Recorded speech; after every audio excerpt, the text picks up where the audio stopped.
Hello, everyone, and welcome to Horrornightoasis, a radio show where we discuss all the latest movies and news from the world of horror. Joining me tonight, as always, is my co-host Ian. Ian, are you there? I am here. How you doing this week, sir? It's been a week. No, yeah, it's one of those weeks, but I'm right there with you. It's just been a lot of things. I'll just say that much. A lot of things and personal struggles and life and all that fun stuff. But we are here as we continue on our Halloween grab bag marathon, and I'm looking forward to, as I always say, I always look forward to these shows because you never know what you're going to get.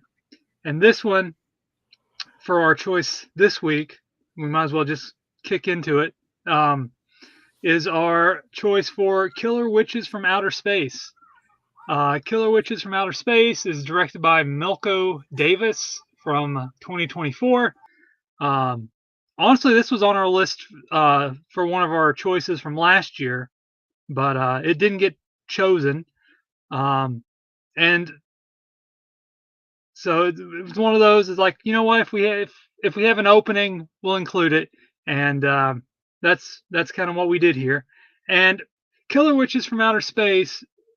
It starts off in 1976, where we're introduced to a rural community of all these, young, not children, but just these friends that live out on this farmland, and basically an alien ship comes down and lets loose like this invasion of spider monsters. I mean, they're spiders basically, but they're alien spiders, and they burrow underneath the ground and come out. And basically, they fight off the spiders, and at the time they fight off the creature of the film, and they don't come back. One of the characters ends up, getting his eye uh, attacked by one of the spiders, and so again, it's all build up to eventually present day, where we're introduced to our main assortment of characters. Cameron and Gretchen are our main protagonists of the film. Cameron, he's about, I mean, they're about 12, 13, 14 years old, somewhere in there. Um, Yeah. and so they're just, young children. Um, and so we're, there's a amalgamation of sort of eccentric characters in this film. Um, a lot to really get into, but basically Cameron and Gretchen are like real close friends. Cameron has his sister Alexa who's dating Zane. And then I guess it's a plot point early I don't want to get into right yet that involves the preacher. But I don't really want to get into that just yet because that's kind of like early spoilers. And then we're also introduced to, let's see, Zane has his friend. I think it's like George or something like that.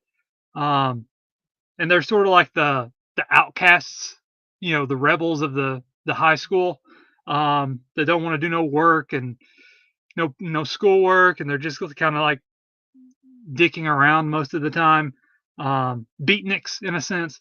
And so at the same time, so we're introduced to all these characters. So we get a little bit of leeway. We're introduced to all these characters, and of course it's Halloween. Halloween's coming up, and there's this Halloween party at the high school, and the principal is like, all, everyone needs to be, get this ready to make it the best party ever. And at the same time, the alien ship from the beginning of the film comes back. Um, he lets loose, lets loose the spider creatures again, and basically beams down and starts attacking the same rural community that he did back in '76. And so they're all, Cameron and Gretchen are just kind of like, what's going on? This doesn't seem right, because you see like there's a witch, they're calling him, Space Witch, um, because he uses his arm and he has like little gadgets, sort of like a predator in a sense, um, with like, lights and lasers and stuff. And so all the spiders are back and they're in their nest. They're coming up from the ground and they're going around like attacking things. They're on light posts. Um, they're making cocoons or web cocoons. Um, and so and then the sort of the not the FBI but the secret agents, they're all in white. They're going around trying to figure stuff out as well. And then they run into like Professor M, who was there at the beginning during the 76 attack, and he's just like a nomad out in the wood, out in the woods in a sense. Um, and so it just goes on where like Cameron and Gretchen are just trying to tell the people in the town like, hey, there's alien, there's space witches, and they're trying to call like the National Guard and the fire, all the people they can, like, hey, there's something going on here. At the same time that the space witches and the spiders are attacking the town, and then that's when we get introduced to Pastor Gates, who again is the little boy, the not the little boy, but the teenager that got his eye ripped out, and so now as a pastor he has an eye patch, and so they get him um, to come along, and then they get the exterminator to come and help out, and just like again a ragtag group of people come together to stop the space witch and the space spiders from basically overrunning the town that they live in. And that's the general synopsis of the film, without getting into too much minor details. Overall, this wasn't too bad of a film. What got my attention more um, is this kind of felt like, I don't know if you got this, Ian, but every now and then we get one of these where it felt like a Fox channel or Fox TV Kids or like a children's network Halloween premiere. Yeah. Sort of like when Good Ghouls Go Bad, or like a Halloween Town, or just one of those, or even like the Addams Family Reunion when they showed those on like one of the network stations on back in the day, where it just like it felt like one of those. It's not exactly it's a kids movie, but it has more teenager elements to it, where it's like you can watch it if you're a high school or a middle schooler. I mean, it has some good horror aspects to it, like the space witch looked good, given its budget. It Yeah. kind of had a Pumpkinhead vibe to it in a few instances. The spiders, I mean, there's some practical spider effects, and I like the way that they looked as well. I mean, the one downfall, and again, this just like harkens back to the TV movie, horror movie premiere, is the CGI was a little rough.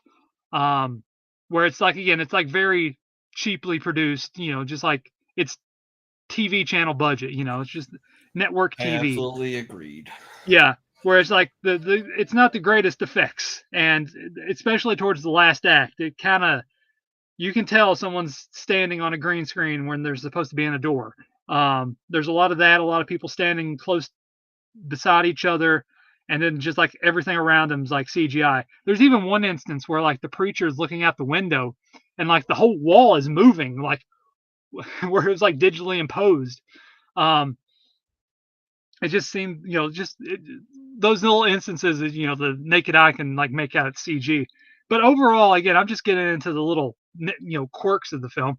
But as the film progressed, it was, again, it's perfectly fine. As I said, it's just that, made for TV quality, look and aura to it. The characters are sort of quirky, sort of campy, played up, tongue in cheek. Everyone is sort of, I wouldn't say it's over the top, but some of them are really kind of really going for it at points, because it's like sort of this throwback to like 50s and 60s, monster movies, like I Married a Monster from Outer Space, stuff like that. Where it's just like these, outlandish setups and characters and stuff like that, with sort of like an arachnophobia vibe to it, with an alien monster. And they really don't go too much into the alien monster. I mean, I think they give you more of a reasoning for everything on the synopsis if you read it on its IMDb page or anything like that, where like the space witch wants human flesh or something, and he's using the spiders to build cocoons and stuff like that for. But they don't really go into it. It's just a space monster coming down and attacking a small rural community, and the town has to overthrow the spiders and the space witch. So it's a good gateway introductory horror movie for a smaller children, teenage children. If you want to get them into, more adult, horror stuff, this is a good. It's not like. I mean, I guess it's sort of in the vein of like Gremlins in a sense, even though Gremlins is a little bit more, it's Gremlins, but it's like it has that that's the best way to describe that movie. Yeah. I mean, there's no other way to describe Gremlins. It's Gremlins, but it just has that sort of that vibe to it, where it's like, small community ravaged by a bunch of creatures, and I guess maybe a little because it has that fun quality to it, like Gremlins has. Critters is a little bit more horror aspect, even though it's a little bit more hammy. But like Gremlins is definitely more like the community overtaking the creatures of everything. But again, I like the aspect of it. The green screen was a little much, but again, given its nature and given that it is a small indie affair, you have to really set that aside, because it really doesn't damper your enjoyment out of the film. It's an obvious flaw, but it doesn't really take you out. I will say that it's not the most energetic movie. At times, it was very slow. And just like not a lot was happening, or like keeping me, too much interested in the story, and like all the characters quipping back and forth at one another, and introducing other characters and like their subplot and where their arc eventually leads, where everything culminates to the Halloween party at the high school. But overall, it wasn't a bad watch. But it's an efficient watch. And like I said, it's definitely more if that TV made for TV children's movie vibe. Of course, there's a little bit more. I mean, I wouldn't say adult words, but I mean they say bastard and ass. That's about the gist of the adult words. So, and again, that's not really too much for a child to listen and understand. I mean, you can turn on the radio and listen to half that shit. But nonetheless, it's fine. It just needed a little bit more energy, because again, it's a fine watch. And I like the space witch. I like the spiders. I guess in a way, it's sort of like, again, like Eight-Legged Freaks a little bit. Where like the town's overcome by the spiders, but you decide to throw in sort of a predator space witch creature, into the mix as well. And so you kind of get that vibe made for children's TV network special. But Ian, I'll let you give your thoughts and then we'll go back and forth. Yeah.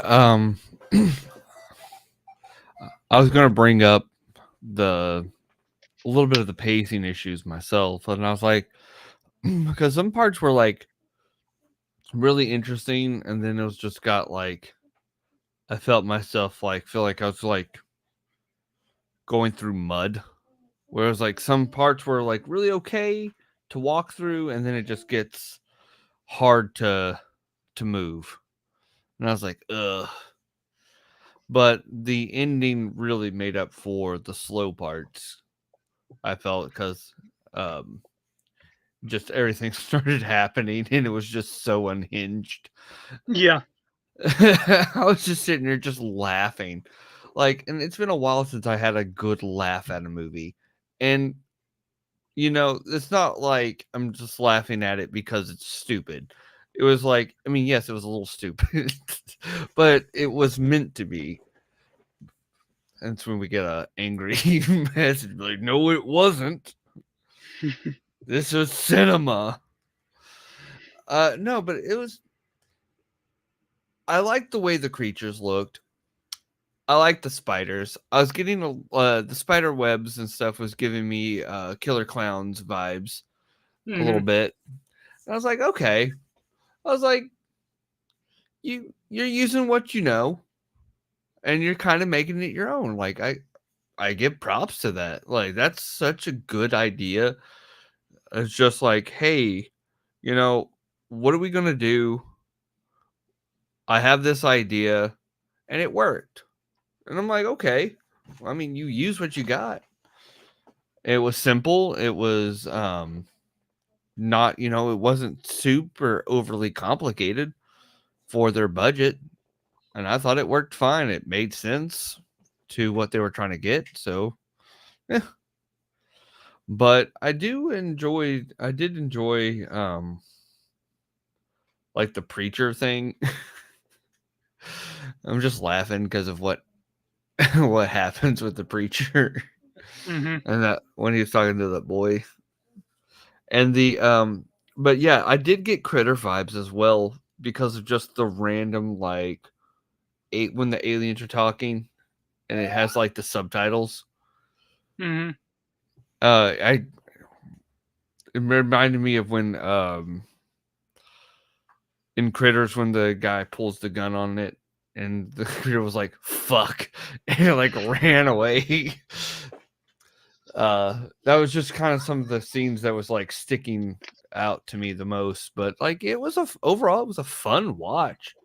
And it is a real, I do agree, like it's a good like in between like adulthood and childhood movie.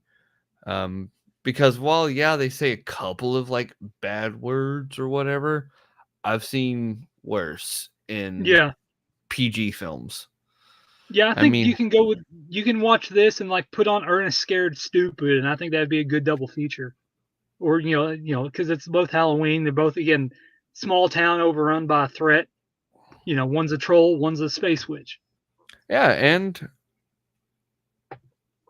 the trolls are reused from or props from Killer Clowns Killer from Outer Clowns. Space. Yep. Like, everything goes back to Killer Clowns. And again, I bet this is a reason, killer witches from outer space, killer clowns from outer space, and it just kind of felt like again, like you said, they're like using like all the things that they grew up that they love from the genre, Gremlins, Critters, Killer Clowns, and just like Predator, and just like throwing it all into one, throwback to the 50s and 60s monster movies, and just like making it their own thing. And that's what I was like, that's what when I saw the name, I was like, there's going to be references. I was like, if there's not, I'm going to be very disappointed. Be, from like the whole title. And there was, like I said, it's the spiders cocooning people in a web. And Killer Clowns, they cocooned people in cotton candy. I was like, it made sense. But I'm glad, like I didn't know what to expect from this movie. But I was hoping for a fun movie. And this was pretty fun. I enjoyed it. It was like nothing too serious, and I feel like I could like put this on and watch it with my kid one day. So that's always bonus points. Yeah, that's like you said. Your younger son. Just ease him into the genre, and this right up there. It's a good starting point. He's already watched most of the horror movies I've seen. Yeah, but I'm just saying, it's just a good starting point. It's like just introductory horror, and you don't get that too often nowadays, but every now and and then one slips through the cracks. And like again, we've covered a few like this, Werewolf Grandma. That movie. Oh my Like gosh. all the creatures were stirring. The one with like Santa and the zombie that we did last Christmas. So it's like they're sort of like introductory, just like nothing too on the nose, but it still has that network TV Halloween special, and I kind of like that aesthetic of it. And again, I like the story arcs for some of the characters. As you said, we said like they're all very eccentric and sometimes a little campy, but again, they're made to be that way since it's a throwback. Um, Again, it's just like if you don't like sort of the wooden campy acting, you're not going to like this. But again, I like the spider aspect. I like the space witch. They could have went more into the space witch, but I like pretty much everything about the space witch. And the spaceship itself was like a starfish that looked pretty cool. It's like a giant starfish ship. And it's just again like it's just coming of age sort of horror film. Like they all had like they're all like the beginning of the movie, like everyone's like thrown apart, and then they all come together and form this more tight knit bond at the end of the film through the struggle that they're going through. So there's a good beginning to end, and it all wraps up pretty well. And I dug that. Yeah. And again, all the arcs was pretty much, like they introduced the water gun at the beginning, like, oh, that's going to come back into play. And like it does towards the end there. Even though, again, like the, basically like anything, again, this is sort of like the whole War of the Worlds or anything alien, like that the space creatures are allergic or their weakness is water, or of course like War of the Worlds it's air, but still like the whole like oxygen. Signs. Yeah, signs, water. So it's just like again, throw another one of those where it's like nodding to what came previously. So it's like I like that aspect. Again, they could have done a little bit more work on like the reasoning, like, but again, it's just like whatever. It's an alien menace and space spiders. It doesn't really matter. You get the idea. It's very easy to get. I like again, the Halloween is just there as an aesthetic because it is taking place on Halloween. But again, it has the Halloween party at the high school, so it still hits that vibe. It's not the most elaborate Halloween horror movie, but it's there and it's nice. It's sort of like when the Guest, like 2014, and then that very last act was like the Halloween dance at the school, and it's like, oh, cool. So it's like a nice little throw, to see all that happen. Yeah. But yeah, I dug it. It could have been a little better here and there in a few parts, but again, given what we went over, the TV network special and the budget, the limitations, and everything like that, the CGI, it was fine, given its nature. But Ian, you got any final thoughts before we go into our candy ranking?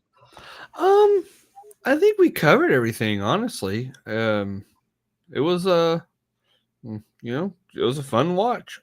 Yeah. I suggest it. Yeah. So I went last week first, so why don't you go this week?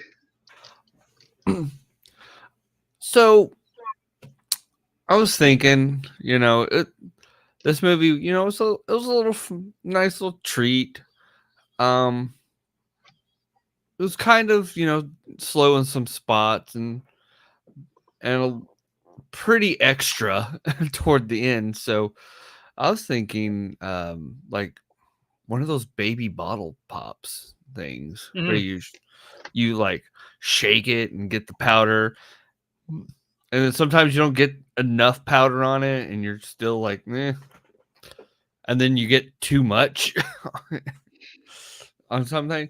So that's what I was thinking. I was like, I don't think I've ever used that one either. So yeah, that's not too bad. Now the one I was thinking of, I had two, and then like as soon as the film kind of went on, and then it kind of wrapped up towards the end, like, well, the first choice wasn't exactly fitting anymore, so I had to change it up, and I had a second one come up, and it's sort of a 2-for-1 because they're the same brand, but I'm going with the Branches mallow cream pumpkins or candy corn because they're good for children because children eat the hell out of candy corn, and they have an aesthetically pleasing look to it, which the film does, and they're on the cheaper side, which this has a lot of issues.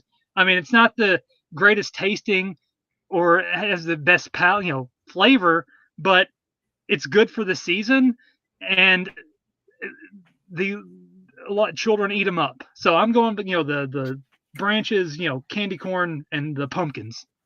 So Yeah. that's what I was thinking.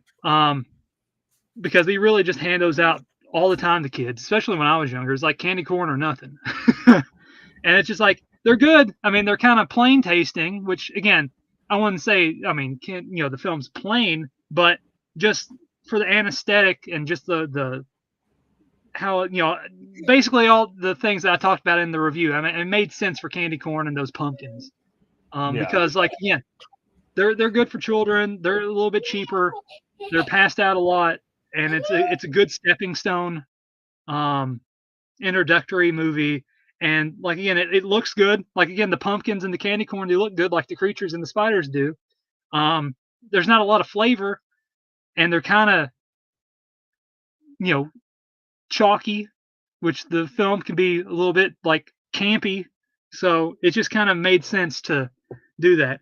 But Ian, I'm going to go ahead and call it our show for this week. All right. Next week is going to be a little bit interesting because I'll be at a convention, so we might have to postpone it the next day, which I think we agreed on.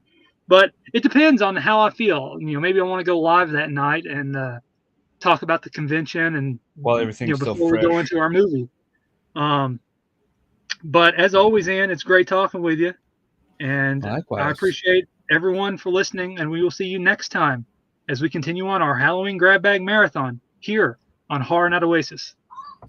Good night.